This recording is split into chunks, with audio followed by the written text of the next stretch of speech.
pour le pasteur Marcelo. On y va. Voilà, le frère dit que le pasteur Marcelo, vous avez prêché sur le pardon. Et vous avez dit que lorsque vous avez été profondément blessé, lorsque quelqu'un a été profondément blessé, prendre la décision de faire la paix, c'est déjà un pas vers la guérison.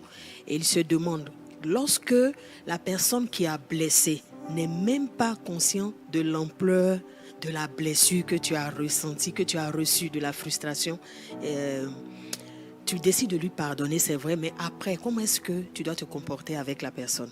Ok. C'est dans mon livre. Hein. Je n'ai pas pu tout dire dans le livre. Alors, voici. Premièrement, nous ne pardonnons pas parce qu'on nous demande pardon. Je n'ai pas besoin que quelqu'un vienne auprès de moi pour dire « Excuse-moi, je t'ai fait du mal ». Même si tu ne viens pas, je te pardonne. Parce que le pardon me libère d'abord moi. De deux, je n'ai pas besoin que l'autre change pour lui pardonner. Je te pardonne que tu changes ou pas, que tu ressentes ce que tu m'as fait ou pas. Je t'offre le pardon. Parce que quand la Bible dit que 7 fois quelqu'un te fait le mal, tu dois pardonner. 7 fois quelqu'un qui revient 7 fois, donc il ne comprend rien à ta blessure. Mais Jésus te dit de pardonner. Donc nous n'offrons pas le pardon parce qu'on nous le demande, ni parce que la personne change. Mais j'ai un travailleur qui m'a volé. Je lui pardonne. Vais-je encore lui donner ma caisse? Non. Il y a une différence entre la confiance et le pardon. Même Dieu, il peut te pardonner.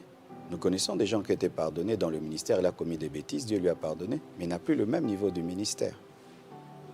Je vais t'offrir mon pardon, mais ma confiance est différente. Tu m'empoisonnes, je te pardonne. Tu seras mon cuisinier? Non. Non.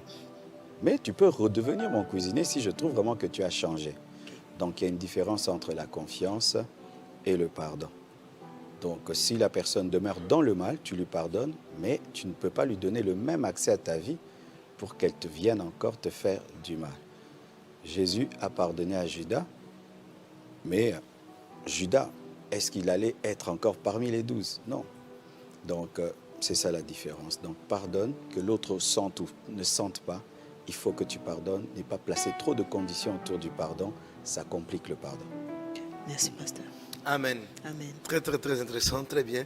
Donc, je t'encourage à te procurer le livre du pasteur Marcelo sur La voie du véritable pardon. La voie du véritable pardon. Donc, on a été vraiment, vraiment bénis par la portion qu'il a abordée le dimanche au culte. Que la grâce et la paix du Seigneur soient avec toi. Maintenant, on va prier.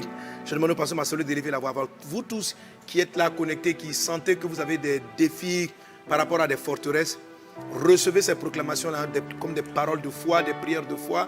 Il va déclarer les paroles. Je prierai aussi par la suite et prier aussi maintenant pour tous ceux et celles qui sont malades. Si tu es mal dans ton corps, crois dans la grâce de Dieu. C'est une personne qui est malade, crois dans ton corps. Amen. Voilà, je peux avoir le livre. Donnez-moi le livre du pasteur Marcelo. Merci, merci. Amen. Il est sur Amazon déjà aussi. Voilà. Donc, la voie du véritable pardon, qui est le dernier ouvrage du pasteur Marcelo Tounassi. Tu peux la voir sur Amazon, disponible sur Amazon. Voilà. Et puis, Vazon a souvent la primeur des livres du pasteur Marcelo. Souvent, très souvent, ça commence ici et puis... Voilà, je crois que le précédent ouvrage aussi, c'est ici que tu l'as lancé avant d'amener à Kinshasa. Les frères de Kin. Comment on fait? On gagne, hein? Nous, on gagne. Ok, gloire à Dieu. Amen. Hein, mais on va équilibrer. Je crois qu'un jour, j'ai fait un livre là-bas avant d'arriver ici. Amen. Amen.